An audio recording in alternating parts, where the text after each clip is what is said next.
Buongiorno a tutti, da Daniele Emanuela, lì, e abbiamo già fatto un po' di strada, pochina, perché oggi facciamo una visita in un posto veramente spettacolare. Siamo in Panfilia e andiamo a visitare quello che secondo le rotte turistiche è il simbolo più bello della Panfilia. Ora ve lo faremo vedere. Quindi oggi vi portiamo in uno dei luoghi simboli di questa zona, probabilmente il teatro antico meglio conservato al mondo e anche funzionale, perché ogni tanto lo usano anche per fare spettacoli e roba varia. Signore e signori, questo è il teatro di Aspendos.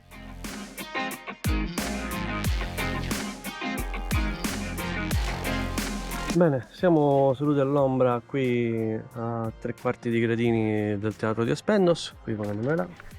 Cosa possiamo notare di questo teatro? Sicuramente gli archi per il pubblico all'impiedi, un pezzo di costruzione che qualora presente in teatri generalmente è la prima che cade, poi invece assolutamente è quasi intera. La storia di questo teatro. Allora, il teatro nasce, è stato fondato nel secondo secolo d.C. e praticamente è arrivato ai giorni nostri soltanto per il fatto che, non perché era centro culturale, ma perché dopo la caduta dell'impero è stato utilizzato semplicemente come caravanserraglio e al centro si posizionavano cavalli, vettovaglie, tutte quelle attività che si facevano per viaggiare.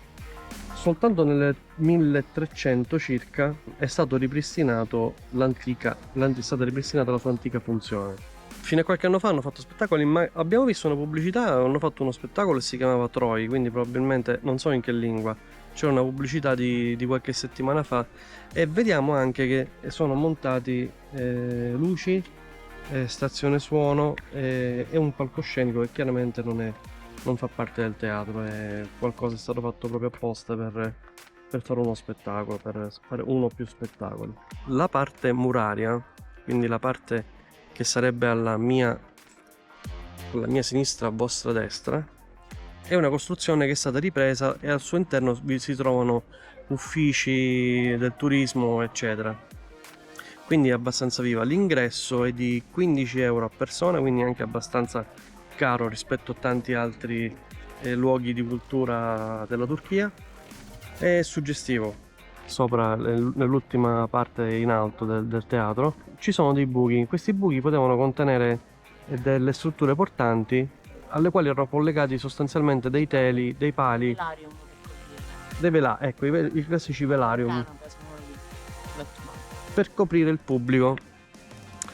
E questa era una soluzione tipicamente romana, anche il Colosseo ne era dotata e tra l'altro lo Stadio Olimpico di Roma ha un qualcosa del genere, è stato costruito progettando anche dei velarium per il pubblico, non chiaramente come quelli antichi, però diciamo il richiamo è quello, è un richiamo storico chiaramente. È molto bello, abbiamo fatto bene a venirlo a vedere, l'anno scorso ci era sfuggito, quest'anno che abbiamo avuto mezza giornata di tempo in più siamo venuti a visitarlo. In quest'area qui non c'è soltanto il teatro, c'è anche l'antica città. È un percorso trekking libero, praticamente ci sono dei punti in cui si parcheggia anche un po' free e poi si intraprendono dei cammini, si fanno un po' di sentieri trekking. Allora, consigli per le visite. Noi oggi abbiamo circa 36 gradi. Quest'anno ha detto così, c'è niente da fare. Bisogna organizzarsi anche in questo contesto qui. Non c'è una temperatura tipica. Noi 2 anni di seguito che veniamo abbiamo trovato condizioni meteorologiche completamente differenti nel raggio di 12 mesi. Ora ci riposiamo un attimino. C'è caldo, non c'è niente da fare. E poi non so cosa faremo dopo. Non so se andremo a visitare qualcosa oppure piano B, ritornare in albergo e metterci in costume e andare al mare. Non lo so, Rick. Manuela? No, direi meglio stare sotto il sole a vedere le rovine della città, camminare con 37 gradi invece di andare in spiaggia.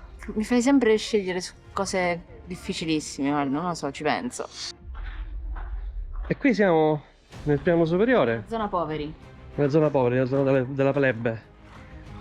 Qui ci avviciniamo sempre più al centro adesso vi faccio la panoramica dal centro.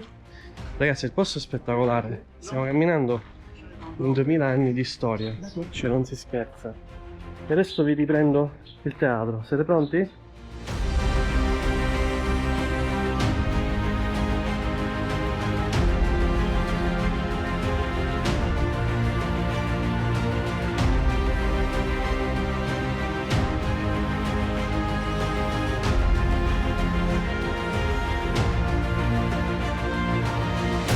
Certo che pensare che uno spettacolo del genere sia stato utilizzato per essere anche un caravanserraglio fa riflettere su quello che è stato delle rovine delle antiche città dopo la caduta dell'impero.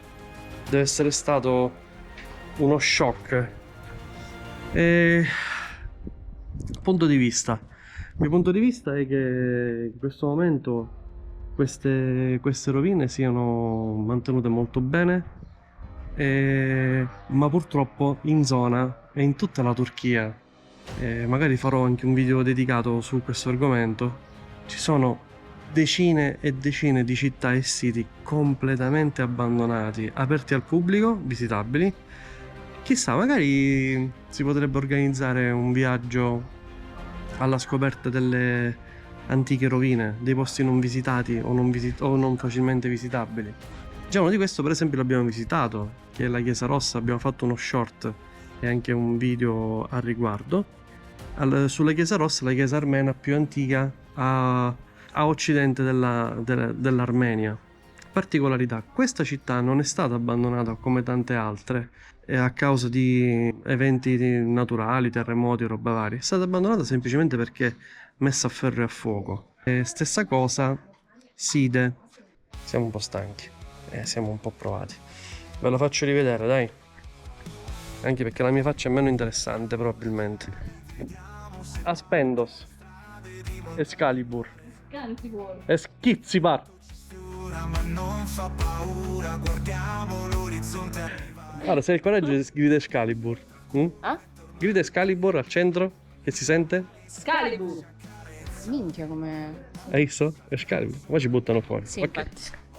Andiamo. Altro piccolo dettaglio, lì al centro ancora si intravede l'effigie della dea Artemide, che abbiamo già visto tra l'altro a protezione della città, era la dea protezione della città, l'abbiamo visto anche a Efeso, in realtà anche ad Afrodite se non ricordo male, sì esattamente.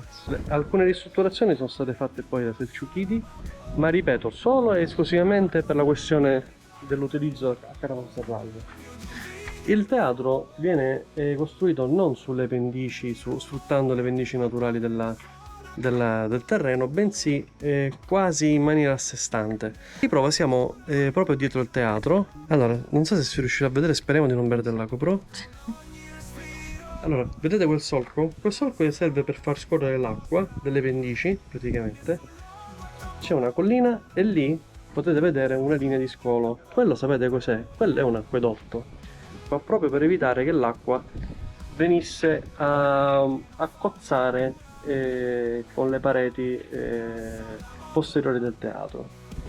Allora, la struttura non è classica ellenistica, perché i greci sostanzialmente per agevolare la costruzione dei teatri sfruttavano le pendici delle colline. Qua invece abbiamo una costruzione quasi a sé stante, e soltanto in alcuni tratti vi è l'appoggio della collina. E le strutture in aggiunta, quelle che vi ho fatto vedere poco fa, sono di tipo romano, assolutamente romano. Vi faccio notare anche un'altra cosa. Lì al centro vedete che è più bianco, le parti più bianche sono quelle chiaramente ristrutturate, no? Perché sono più consumate? È evidente che, come anche oggi quando andiamo a teatro cerchiamo di sederci quanto più in alto possibile al centro, anche all'epoca per godersi meglio lo spettacolo si sfruttavano quelle sedute lì. Ragazzi, il posto è molto bello e ce lo stiamo veramente godendo alla grande, anche perché sappiamo che uscendo da questo teatro ci aspettano ben 37 gradi e circa 35 km da dove alloggiamo, ovvero Side. Ricordiamo, circa quasi 1900 anni, una struttura del 200 d.C. C'era da rabbrividire. State rabbrividendo, vero? Amore, tu stai rabbrividendo? Esatto. Non poteva mancare la prospettiva dal centro del teatro.